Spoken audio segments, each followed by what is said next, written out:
ഇന്നത്തെ ഫൈനൽ മത്സരത്തിൽ ആര് കപ്പ് നേടുമെന്ന് ഇനി പറയാം, പ്രവചിക്കാം.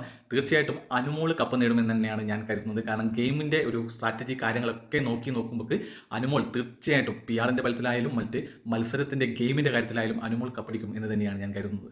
ബിഗ് ബോസ് സീസൺ 7ൻ്റെ ഗ്രാൻഡ് ഫിനാലെ മത്സരം ഇന്ന് നടക്കുവാൻ വേണ്ടി പോവുകയാണ്. അപ്പോൾ മത്സരാർത്ഥികൾ ടോപ്പ് 5-ൽ എത്തിയിരിക്കുന്നത് അനുമോള്, അനീഷ്, ഷാനവാസ്, നെവിൻ, അക്ബർ എന്നിവരാണ്. അപ്പോൾ ഈ ഒരു മത്സരാർത്ഥികൾ ടോപ്പ് 5-ൽ എത്തിയിരിക്കുന്നതിൻ്റെ തൊട്ട് 2-3 ദിവസം മുമ്പേ പഴയ മത്സരാർത്ഥികൾ റീ എൻട്രി ആയിട്ട് ഹൗസിലേക്ക് പ്രവേശിച്ചിട്ടുണ്ടായിരുന്നു. ആ റീ എൻട്രി കഴിഞ്ഞ സീസണിൽ വ്യത്യസ്തമായിട്ട് പുറത്തുള്ള കാര്യങ്ങളൊക്കെ മത്സരാർത്ഥികളോട് പറയുന്ന ഒരു കാര്യങ്ങളൊക്കെ അവിടെ ഉണ്ടായിട്ടുണ്ടായിരുന്നു. അതേപോലെ തന്നെ ശൈത്യ, അതേപോലെ തന്നെ കലാഭവൻ, സരിക തുടങ്ങിയ ആളുകൾ അനുമോളെ എങ്ങനെയെങ്കിലും ഡിഗ്രേഡ് ചെയ്തിട്ട് അവളെ പുറത്താക്കാൻ വേണ്ടിയിട്ടുള്ള ശ്രമങ്ങളാണ് അവിടെ നടത്തിയത്. പക്ഷേ നേരെ തിരിച്ചത് കൊണ്ടത് ആദിലേക്കും നൂറയ്ക്കുമാണ്. അപ്പം ആദിലെയും നൂറയും ബിഗ് ബോസ് സീസൺ 7ൽ ടോപ്പ് 5-ൽ എത്താതെ പുറത്തായിരിക്കുകയാണ്. തീർച്ചയായിട്ടും ഇവരുടെ ഒരു ഗ്യാങ്, അനുമോളായിട്ടുള്ള കൂട്ടുകെട്ട് എന്ന് എല്ലാവർക്കും, എല്ലാ പ്രേക്ഷകർക്കും ഇഷ്ടപ്പെട്ട് നല്ല രീതിയിൽ വരുന്ന സമയത്താണ് ഈ പുറത്തുനിന്ന് വന്ന മത്സരാർത്ഥികളിൽ ശൈത്യ, അതേപോലെ തന്നെ സരിക, അതേപോലെ തന്നെ ബിൻസി തുടങ്ങിയവർ അനുമോളെ വലിച്ചു കിടുന്ന രംഗമാണ് നമ്മൾ കഴിഞ്ഞ ദിവസം കണ്ടത്. അപ്പോൾ ആ വലിച്ചു കിടുന്ന സമയത്ത് തീർച്ചയായിട്ടും ഇത്രയും നാളും ഹൗസിൽ നല്ലൊരു ഫ്രണ്ട്ഷിപ്പായിട്ട് നിന്ന ആദില, നൂറ എന്നിവർ കൃത്യമായിട്ട് ഒറ്റ കൊടുക്കുന്ന രീതിയാണ് പ്രേക്ഷകർ കണ്ടത്.